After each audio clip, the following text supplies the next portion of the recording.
What's up, guys? It's Scott, back with Scott Talks. I know it's been a long time, but today we're back. We're going to be talking about some basketball. Season's almost here. Looking like Halloween weekend. We are back in action. Preseason just happened. But what I want to talk about today is Victor and Scoot. I mean, these guys have been tearing it up. A 7'5" alien, as LeBron has called him. I mean, this might be the best prospect that we've seen in a long time. I mean, Zion had a lot of hype, LeBron had a lot of hype, but from a basketball standpoint, if he can stay healthy, I think Victor is a clear-cut number one pick. However, Scoot Henderson, that man is a dog. He's the athleticism of John Wall, Westbrook, D. Rose, John Morant, but he has a silky smooth mid-range, something like Chris Paul, Darren Williams. I mean, that guy is the truth. So just want to talk about that. I mean, the G League played Victor's team twice this week. The first game was a really nice battle. Victor on like 21 shots. I mean, he was just efficient, put up a nice 30-piece McBucket, 35-piece.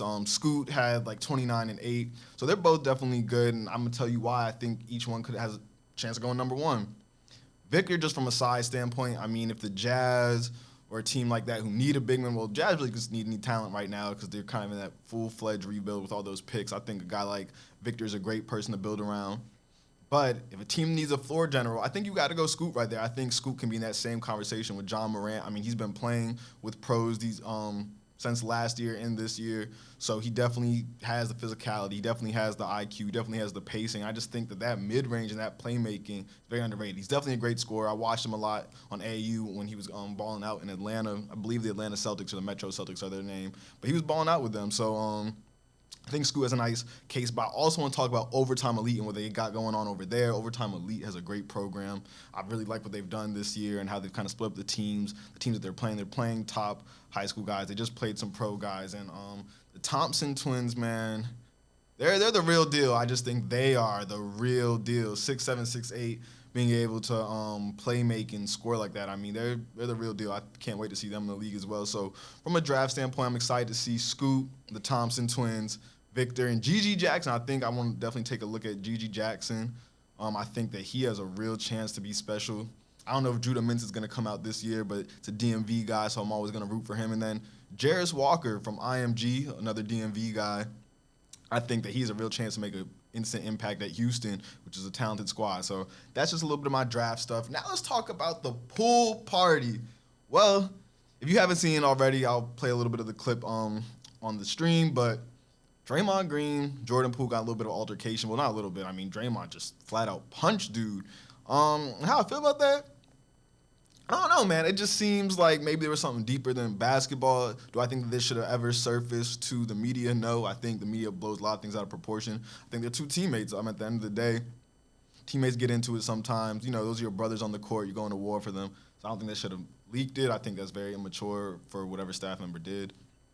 But definitely some things to think about because you got to remember Jordan Poole's in his contract year after his playoff run last year when Klay was hurt and even his regular season.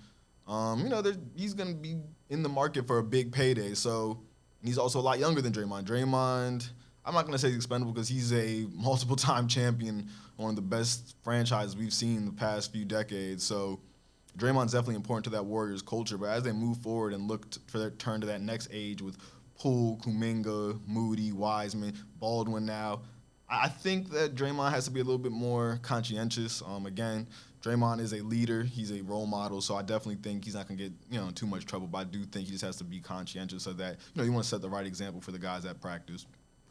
Then with that, too, preseason just happened. I'm going to talk a little bit about my Washington Wizards real quick. I think that trip to Japan was great. I think we saw some nice chemistry. Kristaps looked amazing this summer playing the Euro games. I think that he's going to be a really nice piece alongside Bradley Beal.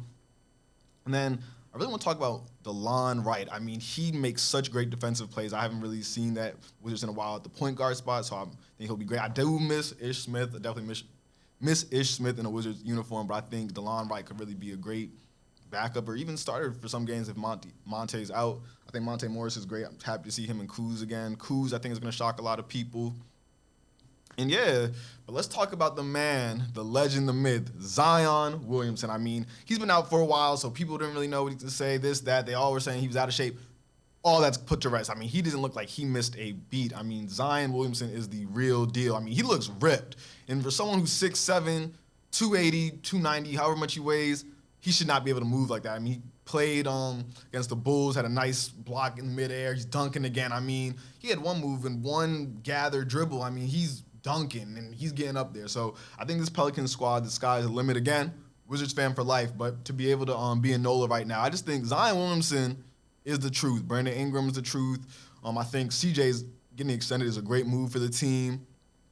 And I just think that's going to be an interesting squad. You got guys like Herb Jones and Jose who are amazing defenders. I think they both are going to make some all-defensive teams or at least be considered, as well as you got guys like Trey Murphy. I think he had an amazing summer league. He's had a great summer, definitely putting in work in. Larry Nance coming back. I mean, he had a great playoffs. I mean, this is a team that almost beat the Suns last year. So I just think that this Pelicans team is nice. Lakers, LeBron's first game was a little bit, whatever, against preseason. No one's taking it serious. But that second game, LeBron looked like he was back. The king is back. I mean, for someone who's been playing for 2 decades, you shouldn't be able to move like that. I mean, LeBron is truly a one-of-a-kind player. I don't think we're going to see that anytime soon, if ever. So I hope that he passes the scoring record because that's my GOAT. I mean, a lot of people have this GOAT debate about LeBron, Jordan.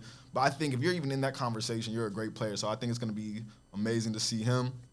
I think Dwayne Bacon off the bench, home team hoop legend, Dwayne Bacon. I think that can be the Lakers' real sixth man. I mean, him and Kendrick Nunn both looked great these preseason games, but Kendrick Nunn and Dwayne Bacon. I mean, Bacon should have never not been in the NBA. I know he went overseas for a little bit, but he can flat out score. He lit up the G League when he was with the Hornets and Bulls, when he did get playing time. Like, he can score. That man is a great scorer out of Florida State, so happy to see him.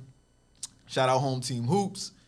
But yeah, I think that's my picks. Another team that I'm excited to see is the Nuggets. I'm excited to see Jamal Murray come back after an injury. That's always nice. And then the Clippers.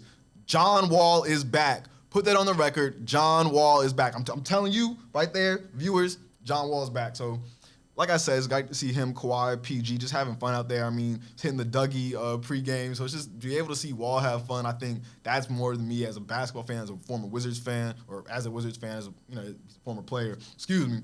But I just think just seeing John Wall have fun. I mean, he opened up this summer about how, he almost contemplated suicide. So it's great to see him happy. Great to see Kawhi back. I mean, the game is just better when everyone's back. Lillard's coming back. I mean, this is going to be a great year. So this is just a quick little, yeah, we're back. Scott Talks is back. I can't wait for you guys to see some of the other content I have. We're going to be making an Instagram page and all that. So I just think that, it's going to be a great time. I think that I'm back. Expect some appearances from SM, PGNC, some of my friends down here, Xavier, and even some other stuff. I mean, I don't know if you guys know or not, but I'm currently interning with ESPN. So I've been making some great connections. Can't wait to tell you guys about those experiences. But yeah, we're back. Shout out to Zula's Mascom department. They have some great stuff going on. They just shot a cash cart video. So if you guys are on my page, check them out too. But without further ado, we are over and out. And yeah, that's all. Scott Talks.